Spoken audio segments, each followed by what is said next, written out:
biggest loss, losing Jaelan Phillips? Yes, it's a huge loss. It's a mega huge loss. But the Band-Aid for that is Andrew Van Ginkel. And he's had a great year, and he's always stepped up, and he's been consistent while he's been a Miami Dolphin. And I think this is a great chance for him to audition for the rest of the NFL because he's going to put on a show and get a big contract next year.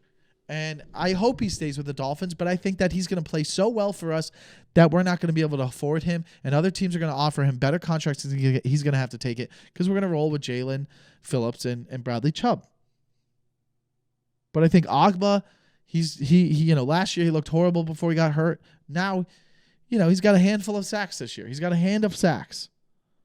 So I'm not as worried. I mean, as Jaelan Phillips is probably equivalent to losing Jalen Waddle, though. You'd be like, okay, that sucks, but there's other guys that can step up. It's not losing. We're not losing Hill, okay? We're not losing Tyreek Hill, which there's nothing comparable on defense. We lost Tyreek Hill. It shuts down our whole offense. We lose Jalen Waddle. It slows down a big part of our offense. We've seen a bunch of games this year where we didn't have Jalen Waddle or he was banged up, but having Tyreek is so valuable. I don't even know if there's a guy comparable on defense because we played without Ramsey. We've played without Howard. We've played with all these guys hurt. Maybe if there wasn't a Wilkins, maybe him. He's so important to us. Christian Wilkins needs to be signed. Make sure we do that. We have to sign Christian Wilkins. He's the heart of the defense. But either way, yes, it sucks to lose Jaelan Phillips. He's a stud. He's coming around.